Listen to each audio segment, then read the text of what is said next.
Olá pessoal, boa tarde. Vamos começar hoje a nossa live das quartas-feiras em plena quarentena do coronavírus. Hoje o nosso convidado especial é o desembargador José Conrado Curtis de Souza. Ele é desembargador do Tribunal de Justiça do Estado do Rio Grande do Sul, na 7ª Câmara Criminal. Ele está fazendo doutorado e é mestre em filosofia no programa de pós-graduação em filosofia da Pontifícia Universidade Católica. E hoje nós vamos falar com um assunto que é bem interessante, que vem chamando atenção na mídia, que é a questão da pandemia do coronavírus e a questão carcerária. O Conrado já entrou aqui, vou convidar ele aqui para nossa live aqui. Eu queria te perguntar então, né, entrando mais assim no nosso ponto, que nem a gente vinha conversando já, né, desde que começou essa situação de quarentena e essa situação ficou mais dramática, né, a imprensa começou a noticiar, e eu estou com algumas notícias aqui, principalmente eu tenho uma aqui da ZH aqui, da Gaúcha ZH, né, que o judiciário, a notícia é assim, a chamada, tá? Mais de 3,4 mil presos foram libertados por temor da pandemia do RS, né? E, claro, essa estatística foi elaborada com base num relatório do Ministério Público, tá? E aí eles fizeram uma reportagem a respeito disso, e isso causou um certo, assim, anseio social, né? Porque isso começou a aparecer meio seguido nos jornais, né? Eu acho que, pelo que eu tenho acompanhado, tanto na RBS, mas nos outros jornais que eu acompanho também, na Record e outros jornais, isso começou a ficar assim constante, faz umas 2, 3 semanas, né? Eu acho que desde o 30 de março, pelo menos, isso começou já a aparecer, né? Como é essa notícia que eu estou lendo até de 25 de março aqui, tá? Como é que o tribunal enxerga isso? De fato, foram liberados 3.400 presos, né? Porque a primeira notícia que eu vi também era assim, ó, que tinham sido liberados 3.400 presos e seriam presos com menor periculosidade, mas depois apareceram alguns que tinham um grau de periculosidade acentuada, mas estariam no grupo de risco. Como é que você, né, como desembargador criminal, encara isso? Como é que o tribunal está encarando esse tipo de notícia? É de fato verdade? Não é verdade? Como é que fica isso? Bom, a primeira referência aqui é a colega Viviane também. Obrigado pela participação, Viviane. A colega também já está dizendo que essa estatística está equivocada. Mas eu antes vamos conversar tudo, não tem mistério, sabes que aqui nós estamos também num plano acadêmico também, então a gente acaba conversando criticamente, né? Mesmo dentro do sistema, não tem... Mas eu acho que é importante, sabes, assim, Leandro, o que acontece é que as pessoas vão perdendo um pouco o fio da história. Nós não podemos perder de vista que há décadas que nós temos um sistema carcerário absolutamente implodido. Nós temos um sistema, estava dizendo hoje, conversando com alguns colegas, o seguinte, os juízes são, pela própria lei, obrigados a gerenciar uma falência, só que eles acabam recebendo a culpa do falido. Entende? Então é um paradoxo, porque nós, na verdade, o judiciário ele não tem na verba orçamentária constitucional dele, ele não tem verba para gerir estruturas carcerárias. O nosso trabalho é de gestão, de acompanhamento, de benefícios, de liberações, de prisões, acompanhamento das penas e decisões neste âmbito. Então, toda a parte estrutural, material, ela é de responsabilidade constitucional e efetiva e administrativa do Poder Executivo. Então, assim, isso é importante de se ter presente, que isso vem se há muitos anos, vem se percebendo um abandono total do sistema prisional por vários governos, um atrás do outro. E a sociedade, ela também tem uma visão que é compreensível no sentido do emocional, de que o preso, quando ele vai preso, ele entra para uma terceira, para uma quinta dimensão, ele sai fora da dimensão. E até há um problema também, até conceitual, assim, que é a história de que se diz comumente que o preso quando ele vai preso, ele está afastado da sociedade. O preso não está afastado da sociedade.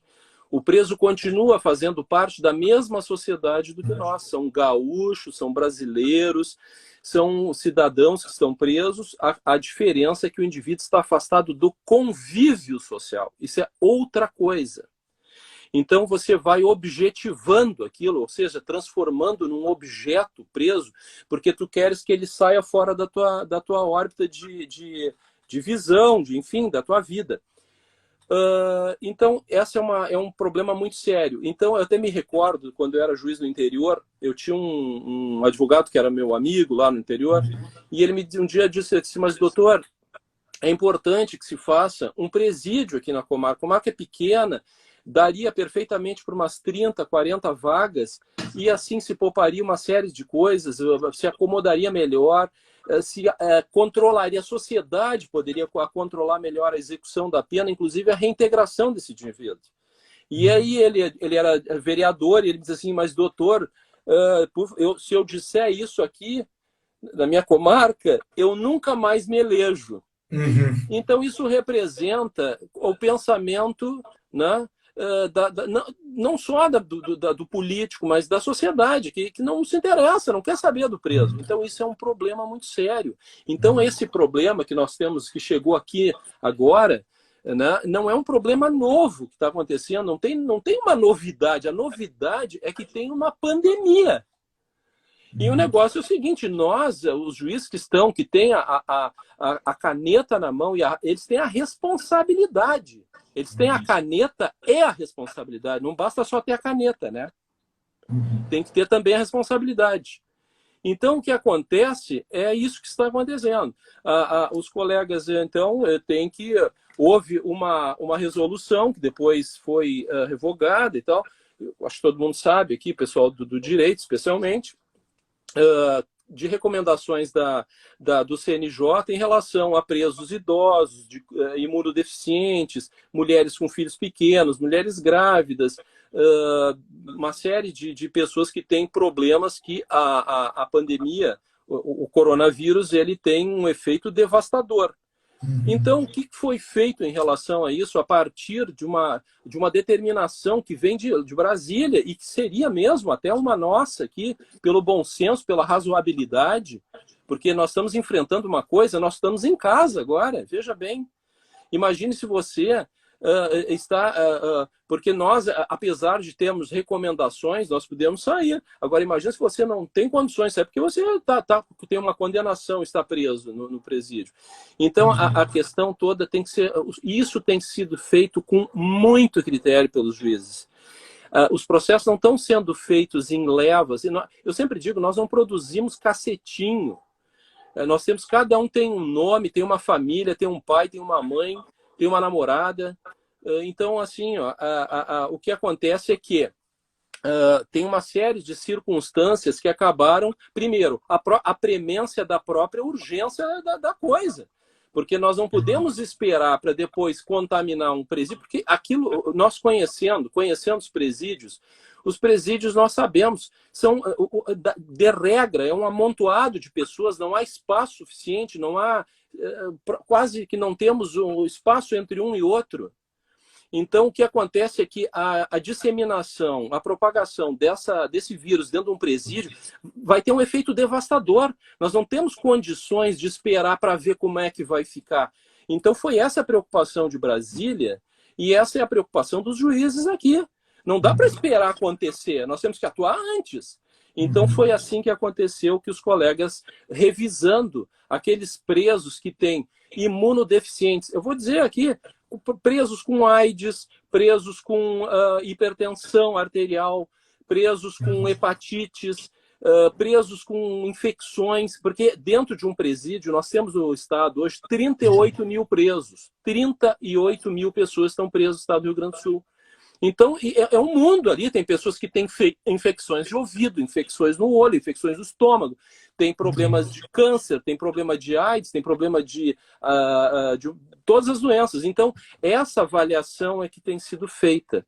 Então, não se trata de um procedimento gratuito, irresponsável, de balaio. As coisas são ponderadas e pensadas. Então, eu gostaria... O problema é que houve um alarde muito grande, lamentavelmente, da imprensa, e nesse ponto houve uma colaboração também do Ministério Público, fazendo lá o seu papel, não estou nem aqui entrando muito na questão, né, preocupado com o volume de solturas, que é natural, era o que se era de esperar, mais ou menos, né? Mas o Ministério Público, inclusive, ele é um conhecedor da situação do Estado do Rio Grande do Sul, do sistema prisional. Tanto assim que o Ministério Público tem, eu acho que 4 ou 5, numa passada rápida de olhos aqui, ações civis públicas contra o Estado. Nós temos uma ação que entrou em 2016, em que também foi que a administração pública não estaria cumprindo as determinações da Comissão Interamericana dos Direitos Humanos. E aí é interessante porque houve uma ação conjunta do Ministério Público Estadual com o Ministério Público Federal. Houve até uma conciliação lá perante a Justiça Federal. Essa ação civil pública tramita na Justiça Federal. Então, assim, o Ministério Público é consciente, tanto é que ele visita os presídios. Então, é perigosa essa abordagem um pouco, assim, assodada do tema, atropelando um pouco, assustando a população. Porque, na verdade, Leandro, assim, ó, nós temos um fluxo tremendo, diário de presos, que entram e saem. Isso é da natureza da execução penal. Nós estamos num universo retornando de 38 mil pessoas presas. É evidente que as pessoas hoje estão terminando a pena de não sei quantos, um número enorme de presos, outros estão entrando por flagrante, outros estão recebendo benefícios da progressão de pena, da prisão domiciliar, independentemente da situação do Covid-19. Este elemento foi um elemento que entrou, é um plus, mas ele não é um elemento exclusivo do trânsito, ele está dentro de um contexto. Então, isso é importante salientar. O que nós temos, assim, é que realmente saíram... Eu ia dizer o seguinte, até que houve aqui, conversando, por exemplo, hoje com até o colega Irion, que está online, e ele me informava hoje uma coisa fantástica, né? Por exemplo, nós temos algumas situações que os presos estão digamos assim, a estrutura de engenharia, o número respeita a estrutura de engenharia. Quando funciona assim, funciona que é uma maravilha. Então nós temos presos trabalhando com fábrica de camas, box, nós temos presos trabalhando com fábrica de jeans. Então, você consegue fazer uma execução de pena, né? Outra coisa, o fluxo diário dá em torno de 200 pessoas aqui. Então, veja bem, é um universo imenso, né? O que nós falaríamos mais aqui, que eu acho que é interessante, assim? Hoje, então, mais ou menos, nós temos em torno de 2.000 pessoas e na faixa... Olha, tem um levantamento até que é da Corregedoria, que 27% do montante que saiu é que tem a ver com Covid. O resto é movimento normal. Sim. Entende? Pode ter aumentado um pouco, mas o importante de colocar, viu, Leandro, assim, ó, é que nós não poderíamos, por isso que nós achamos, assim, nós ficamos um pouco surpresos, assim, com toda essa pressão, porque a população, a gente compreende, porque nós somos juízes, nós não somos torturadores, nós somos juízes, é um pouco diferente. Nós somos a civilização resolveu trazer de uma parte da população, graças a Deus, aqui no Brasil, é por concurso público, qualquer pessoa, pobre ou rico, ele pode fazer uma faculdade, cursar um curso de Direito e fazer um concurso e ser juiz. Qualquer pessoa pode ser juiz se tiver o curso de Direito, se tiver a qualificação para isso. Então, assim, ó, as pessoas que entram, elas não perdem. Agora nós vamos fazer assim, uma benemerência, vamos soltar as pessoas. Isso é uma loucura. Então, isso nos causou um pouco de espécie. esse, digamos assim, esse terror que foi lançado na população, a partir do momento que nós trabalhamos diariamente cada processo. Volto a frisar, nós não fazemos cacetinho. Isso aqui são pessoas. Todos os juízes têm plena consciência e responsabilidade disso aí. Tá. Me diz uma coisa. Desculpe, faltou alguma coisa aí. Agora te dou a oportunidade de esclarecer. Tá. É que tu argumentou agora num sentido, né, e para mim já ficou claro, né, que a estatística, na verdade, ficou um pouco misturada, eu entendi, né? Quer dizer, a questão da liberação pelo coronavírus não foi 100%, mas foi 30%, né? Mas como eu tinha conversado contigo, um caso que me chocou, eu até podia ter ficado com essa impressão também nas notícias também, que poderiam ser sensacionalistas, né? A gente sabe que a imprensa muitas vezes é sensacionalista, né? E quer causar esse impacto, que isso também dá audiência, né? Mas teve um caso que, de repente, que realmente me preocupou, que foi o caso aquele do maníaco do ácido, né? Que é um sujeito que estava tirando ácido nas pessoas, né? E ele havia sido preso preventivamente, e aí ele é hipertenso. Então foi determinada a soltura dele e o Ministério Público recorreu. Estou com uma notícia aqui, ó, de 30 de março, tá? E foi indeferido o efeito suspensivo no recurso. Então, não sei como é que fica, porque também é um processo que está tramitando, não sei se tu pode, né, te manifestar a respeito dele, né, mas em termos, assim, de situação, assim, quando eu entendo a tua preocupação com as pessoas, né, inclusive com a pessoa do preso, não deixa de ser um cidadão, não deixa de ser uma pessoa humana, mas também tem as pessoas na sociedade que estão do outro lado, né, que podem ser vítimas do maníaco do ácido de novo, né. E como é que fica essa situação, assim, o que a gente, enquanto cidadão, como é que a gente pode encarar essa situação, né? Porque agora ele vai voltar para as ruas, ou já voltou para as ruas, essa notícia agora de 30 de março, quais os esclarecimentos eu acho que poderia passar? Leandro, tá me ouvindo? Deu uma cortadinha. Deu um probleminha de internet aqui, mas... Tá. Isso. Vamos isso, trazer a internet Tá, Leandro, vamos puxar um pouquinho, fazer uma curvinha aqui na filosofia, né? Tu és o amigo do John Rawls, né? Do John Phillips, John Rawls, né? Sou conhecido. É conhecido, é teu grande amigo, né, cara? Não, o negócio é o seguinte, viu, Leandro? Assim, ó, o que acontece? Nós temos que cuidar para não partir do particular para o geral, né? Não dá lei, já dizia Kant, né? Então tu tem que ter uma universalidade aí da coisa. Então assim, ó, vamos fazer uma coisa mais dedutiva assim. O que acontece, né, tia? O problema é que não podemos pegar esse caso. Eu não vou comentar o mérito, porque ele está em, como tu disseste, ele está em tramitação, né? Mas alguma coisa dá para referir, assim. Mas nós não podemos pegar o particular e julgar o geral pelo particular, né? Então isso aí vira uma falácia, né? Pode virar uma falácia naturalista, né, cara? Então, assim, ó, vamos devagarinho aí, porque isso pode levar a uma série de confusões, assim. São algumas situações que acontecem mais delicadas, né? E que eu não quero fazer o comentário do mérito, porque o processo realmente está em andamento, não foi julgado, né? Mas assim, ó, o que nós temos num quadro assim, processual, tá?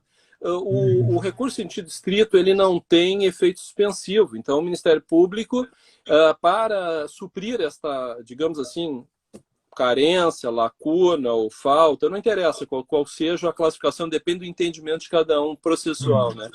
E com medidas cautelares inominadas para pedir o efeito suspensivo, tá? Bom, alguns colegas recebem, outros não. Há posições para ambos os lados, né? Há duas posições. E eu particularmente recebo, entendo que é possível, depende, né? Aí não sei, isso que eu faço uma divisão muito grande assim, do civil. Eu não gosto dessa promiscuidade civil-crime. Eu gosto da independência total do processo penal. Mas algumas coisas dentro do processo penal também existem, né? Porque é um processo também, e as cautelares então existem. Mas isso é muito particular, tem decisões de colegas muito bem fundamentadas, colegas inteligentes, preparados, extremamente éticos, que têm esse posicionamento perfeitamente aceitável. Então, pode estar acontecendo alguma coisa nessa área processual, assim, tá? Mas eu acho assim, ó, que uma coisa que é muito importante que as pessoas saibam, quem está nos acompanhando, né, Leandro, assim, ó, é que um detalhe muito importante, assim, ó, nós temos aqui no Rio Grande do Sul, tá, a PASC, por exemplo, a PASC é onde estão os presos mais perigosos do Rio Grande do Sul. Tá? E ali são os processos, são os presos realmente líderes de facções, etc. e tal. E na PASC não teve ninguém saiu. Porque a PASC ela tem condições de responder à epidemia de forma muito bem controlada. Então, é outra situação. Essa é uma situação que tinha que ser a regra. Você entende? Aí ninguém ia sair, aí tu poderia tratar desde que o próprio sistema prisional, porque os agentes penitenciários também estão se cuidando, todo mundo está se cuidando, todo mundo está recebendo pela imprensa, noticiando coisas importantes de controles de saúde, né? Então a PASC, reforçando, a PASC é onde tem os presos mais perigosos do Estado, eles estão ali, ninguém saiu por causa de Covid, coisa nenhuma, a não ser que tenha alguém que esteja em momento de progressão, etc., que isso não foi objeto até de nenhuma verificação minha individual. Mas neste sentido não tem. Então eu gostaria de deixar assim bem claro isso aí, né? E também voltando, essas estatísticas estão misturadas, há outras, os presos, tem outra coisa, há recomendações importantes da própria corregedoria, seguida à risca pelos colegas, porque os colegas que estão nas comarcas, os colegas de execução penal, eles vivem ali o drama diário dos presos. Então, assim, sabe quem é quem, como é que vem os laudos para aceitar, laudos médicos são importantes. Né? Apenas em relação ainda a esse caso, né, eu sei que houve demoras assim, que não teria até hoje, esse é um dos motivos, parece também, da soltura, não quero comentar, mas também seria essas demoras assim, intermináveis de laudos, que nós dependemos, nós não somos médicos, nós dependemos dos laudos, os laudos são importantes. Aliás, os laudos, de modo geral, são provas do Ministério Público. Né? Até no caso, por exemplo, assim, quando há uma alegação de lesão corporal gravíssima, por exemplo, que tem que saber se o indivíduo ficou 30 dias incapacitado das suas atividades habituais. Então o interessado da prova, da acusação, quem tem que também agilizar um pouco é também o Ministério Público. Né? E então, agora, nós, juízes, veja bem, nós temos um compromisso. O juiz ele não nasce do nada. Ele não é como, por exemplo,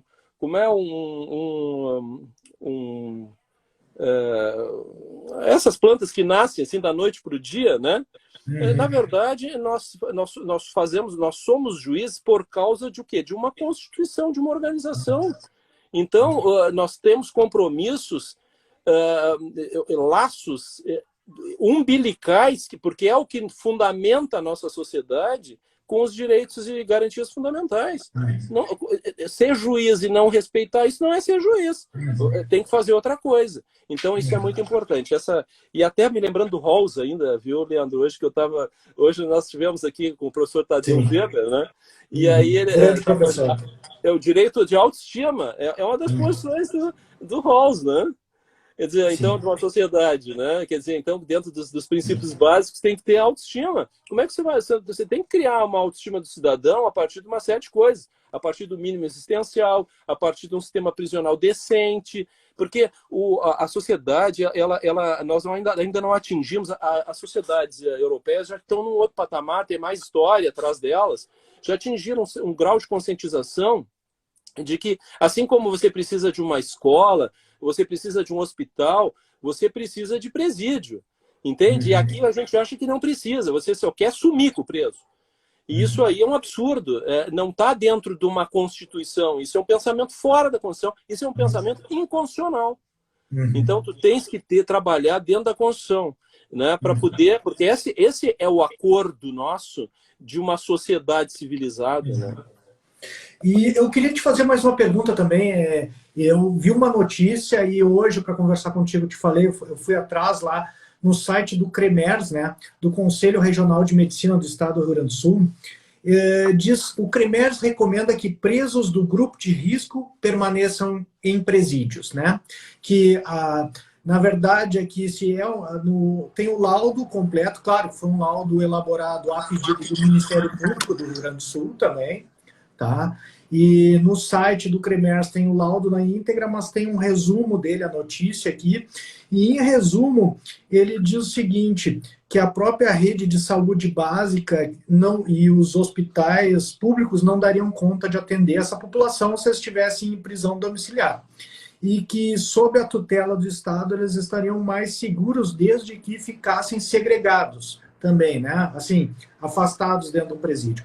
Agora tu já falou mesmo da PASC, né? Que tem presídios que têm mais condições de preservar, né, a separação e a integridade das pessoas, assim, para que não sejam contaminadas, né, com uma doença dessas altamente contagiosa, e outros que têm menos, né? Mas como é que você veria isso, assim, ao mesmo tempo, se evita a visitação do preso, isso não é uma forma também de evitar que ele seja contaminado? Como é que tu vê essa recomendação do CREMERS que propõe, né, que os presos não sejam soltos somente pelo fato de pertencerem a um grupo de risco, na medida em que, estando sob a tutela do Estado, eles mesmos talvez tivessem condições de garantia de saúde maior que em casa, né?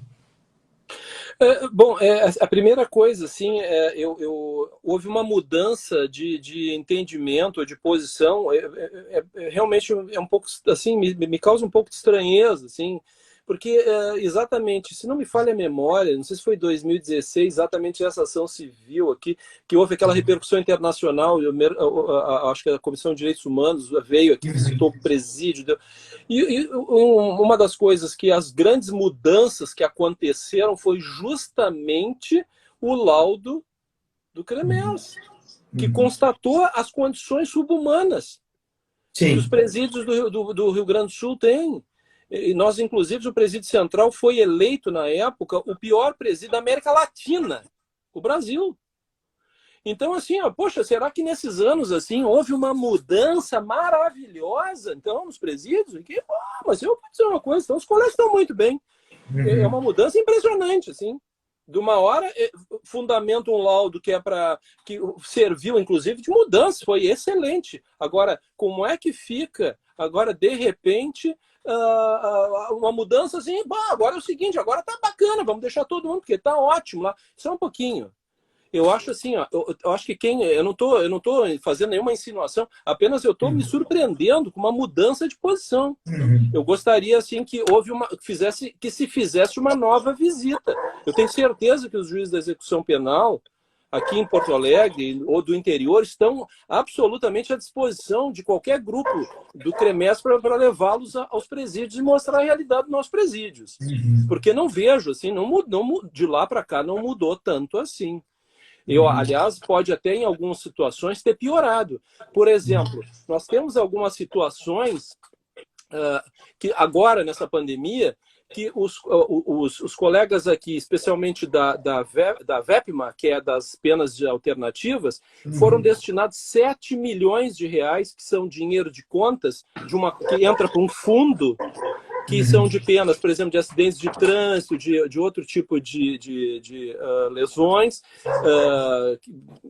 brigas de Maria da Penha e outras coisas semelhantes, e que esse dinheiro foi destinado para comprar carne. Ou seja, é dinheiro que o Estado tinha que prover, não era dinheiro para o fundo. Sim, o Poder Executivo. Poder Executivo. Então, assim, outra também me impressionou muito um pouco a fala do governador, dizendo o seguinte, que os juízes têm a chave, da porta para dentro é deles, e da porta, quem tem a chave é para da rua, somos nós. Não, mas só um pouquinho, então, pera só, isso aqui é que isso traz subliminarmente uma mensagem de que para dentro está tudo bem. Não, não está tudo bem. Não está tudo bem.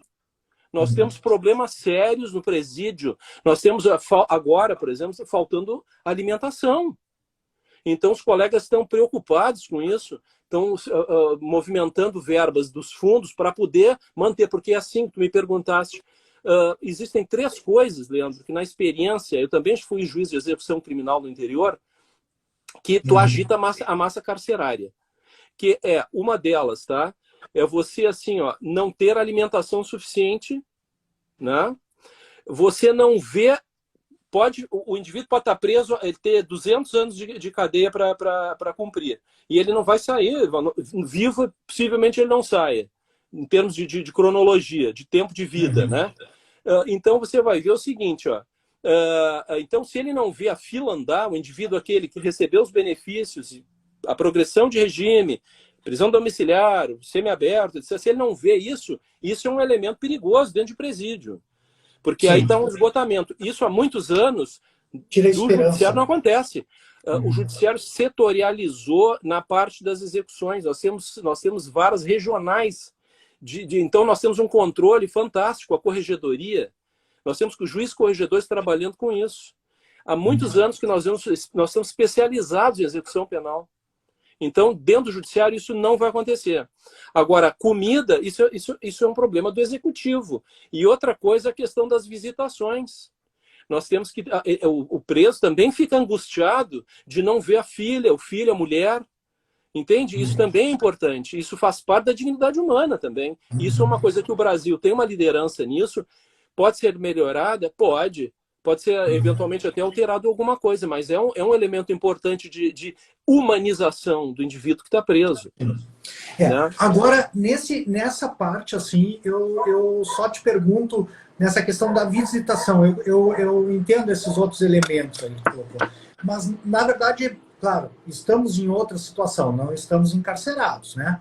Mas... eu, desde que começou a quarentena, não tenho visto meus pais, pelo menos pessoalmente também, porque eles têm mais idade e não quero colocá-los em risco, né?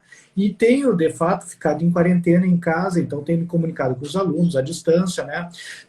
Como é que funciona isso? Eu digo assim, o preso vai ter que ceder num ponto aqui, porque não tem como manter preso alguém, manter encarcerado alguém e, ao mesmo tempo, evitar que ele seja contaminado com a Covid-19, se a gente permitir a visitação. Eu acho que isso é uma condição que está estendida para toda a sociedade, né? Sim, claro. Então, não há como fazer alguma coisa alternativa? Não, é que, desculpe, talvez eu tenha conduzido, assim, eu estava só tentando fixar, são elementos, assim, de tensionamento que, digamos, são gatilhos. Sim. Gatilhos dentro do presídio, tá? Eu acho que já em Livramento deu uma revolta por conta disso. Porque assim, você está encarcerado, você começa a perder o contato com a família. Agora sim, Leandro, o que acontece é que isso é evidentemente que o juiz de execução criminal, ele vai avaliar, porque nós temos que ter cuidado para não pensar assim, que todos os presos estão saindo, não é isso. Veja bem, nós temos assim, quem foi... recebeu, inclusive, uma parcela enorme, salvo aqueles crimes que são sem violência, furto simples, coisas assim que não foram cometidos com violência ou grave ameaça. Esses, então, eventualmente, vão ceder até a tornozeleira para o indivíduo que já tem um outro tipo de abordagem mais, digamos, um crime um pouco mais sério. Então, assim, mas a gente tem que ter cuidado para não... porque foi isso que contaminou a imprensa. Porque começou a conversa que todo mundo vai sair. Mas não é isso que está acontecendo, entende? Sim, entendi. Não foi tipo um fake news, assim. Porque a gente cria essa ideia, mas agora vai todo mundo sair. Não é isso que vai acontecer. Não é o que está acontecendo e não é o que vai acontecer. O que está saindo dos presídios são as pessoas que têm, volto a frisar, dentro daquele critério individual, do indivíduo que tem algum problema de saúde. O cara tem um problema de, sei lá, digamos assim, ó, ele tem uma asma crônica, entende? Porque é o ambiente do presídio, quem já visitou, os nossos alunos aí que já tiveram a oportunidade de entrar no presídio, eles sabem como é que é a atmosfera física do presídio. É um ambiente altamente insalubre, alguns locais, né? Então a gente tem que ter cuidado para não gerar na nossa própria conversa um efeito residual de que a pessoa pense, bah, mas todo mundo vai sair. Não, não é isso. É a parcela que ela realmente assim, ó, que necessariamente é o primeiro, digamos assim, o primeiro a cair. Então, assim, nós vamos controlar, vamos dar a tornozeleira eletrônica, há um controle da própria polícia. A SUSEP tem um controle excelente com as tornozeleiras eletrônicas. Você tem todo o trajeto dele traçado em mapas, onde é que o camarada anda, onde é que ele vai. Então, isso funciona muito bem. Então, você recolhe rapidamente ele se houver uma necessidade assim, mais urgente, né? E eu queria te fazer mais uma pergunta, até o nosso tempo já está meio esgotando aqui, a gente já é 17 horas e 50 minutos, né? O Instagram tem uma limitação de tempo, certo. Mas até encaminhando nisso que você estava conversando aí com a gente, nos explicando, e como é que fica, né? Eu também fui surpreendido, sou advogado, né? E achei, assim, ouvi essas notícias agora de advogados que estão vendendo soltura, comprando laudos médicos, né? Hoje eu fui ver como é que está essa situação, tem uma notícia aqui de 6/4/2020, na Zero Hora também, a OAB suspende advogados envolvidos em investigação sobre uso de atestados falsos para pedir a soltura dos presos, né? E vi que o CREMERS também vai investigar, porque são citados médicos também ali que forneceriam, né? O Poder Judiciário está tomando, claro, acho que muito disso compete também ao Ministério Público, que inclusive levantou esse assunto aqui, né?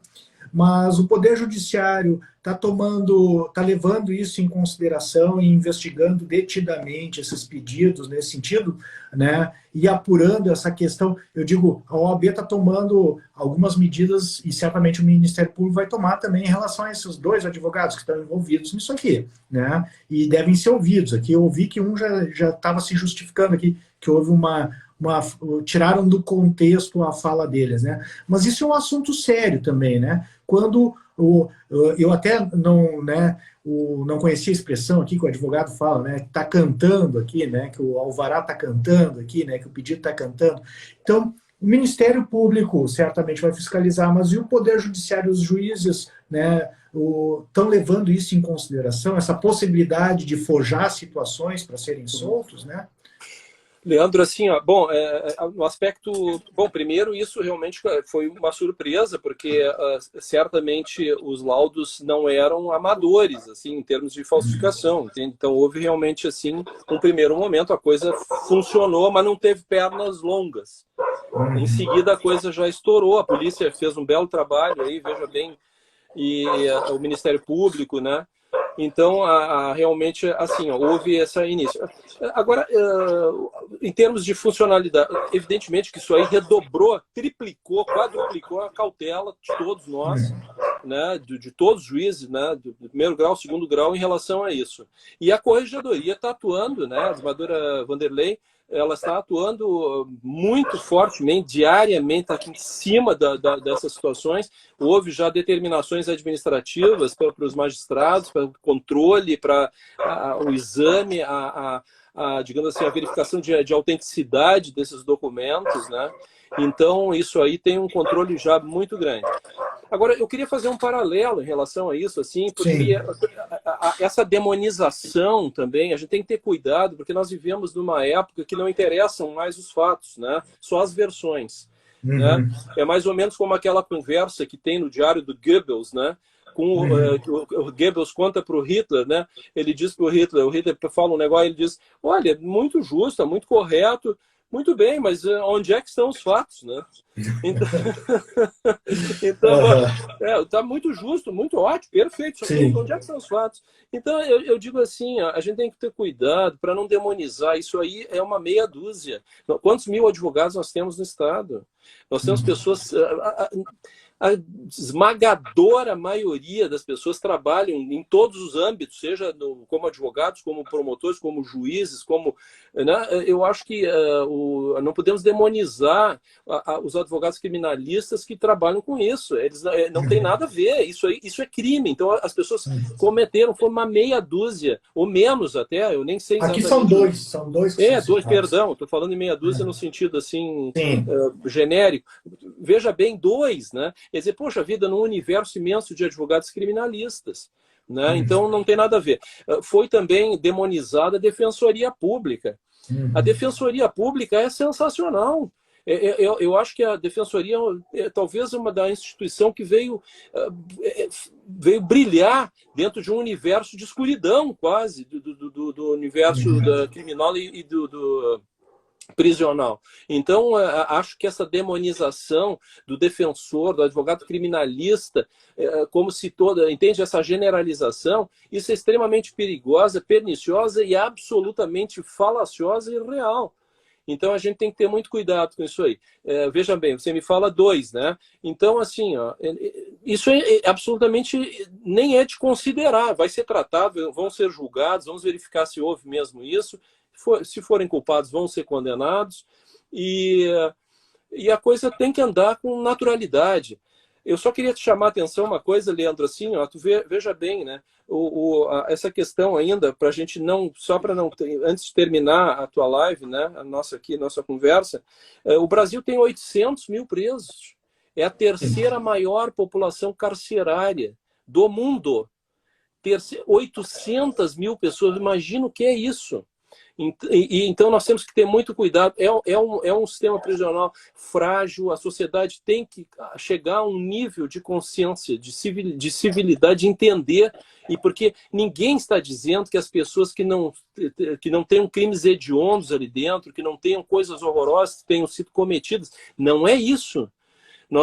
Se nós tivermos que condenar, nós vamos condenar. Se vamos tiver que condenar a 30 anos, ou a 40, 50, o que for.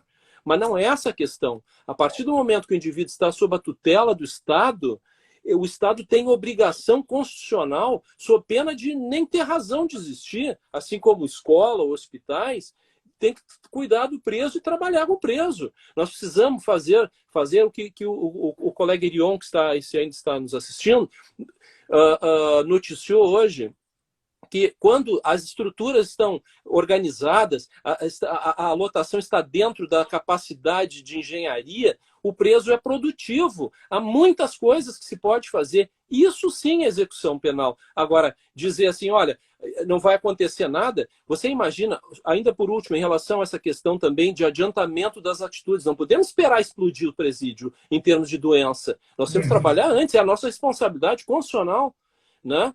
Então, veja bem, nós temos que atuar de molde a que a coisa... Nós vamos tirando essas pessoas que têm risco, vamos controlar elas, mas não podemos deixar ali. Temos que controlar essa questão da visitação também, reduzir ela, se eventualmente até mesmo encerrar. Temos que cuidar da alimentação dos presos, dos remédios dos presos. Então, eu acho que é muito importante a gente não perder de vista que o Covid é uma parte pequena da situação, é um momento emergencial, não está fora do contexto nosso que estamos em casa, na sociedade, no mundo todo, que nós estamos assistindo o que está acontecendo, Inglaterra, Itália, Espanha, Estados Unidos, né, França agora. Então, veja bem, assim, nós temos que trabalhar com... Sempre digo assim, isso não é trabalhar com pena. Ah, eu tenho pena. Pena, isso é para a religião. Você trabalhar com racionalidade. Trabalhar com crime é trabalhar com racionalidade e humanidade. Mas não é uma situação religiosa. Ah, mas o cara é isso. A gente tem a reação é essa, uma reação religiosa, visceral. Não, nós temos que pensar Conrado, só te chamar a atenção. Acho que em seguida a nossa live vai terminar.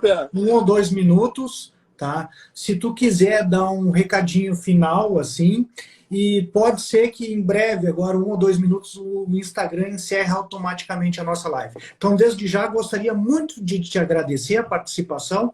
Acho que foi muito esclarecedor. A gente abordou uma gama de assuntos aí muito interessantes. Vou tentar disponibilizar no YouTube essa live, tá? Então, se tu quiser dar um recadinho final, eu acho que em seguida está encerrando aí pelo Instagram. Não, eu acho que, primeiro, muito obrigado, Leandro, por nosso bate-papo. Obrigado aos que nos acompanharam. E assim, eu confio nos seus juízes. Nós somos pessoas da comunidade, igual a vocês todos. Nós fizemos um concurso, os concursos estão aí, estão abertos, os alunos estão aí, o pessoal que está fazendo já tem os títulos de graduação e o que for necessário. Os concursos são públicos. Então, nós somos pessoas da comunidade, nós sentimos exatamente como todos. Nós temos critério, nós temos coração e nós temos o estudo para a gente fazer o nosso papel constitucional. Confie nos juízes. Tá feito. Então, Conrado, muito obrigado. Nos falamos aí em breve, tá? Um abração. Eu vou encerrar aqui porque o Instagram deve estar nos encerrando e vai cortar a live. Tá feito? Abração, Obrigado, te cuida aí. Tchau. Fica em casa e decide os nossos processos só por teleconferência aí nesse sistema. Não, aqui né, aqui eu e minha esposa direto em casa, direto. Tá certo. Um abração, então. Obrigado, Obrigado a todo mundo que assistiu aí. Abração. Vou encerrar aqui.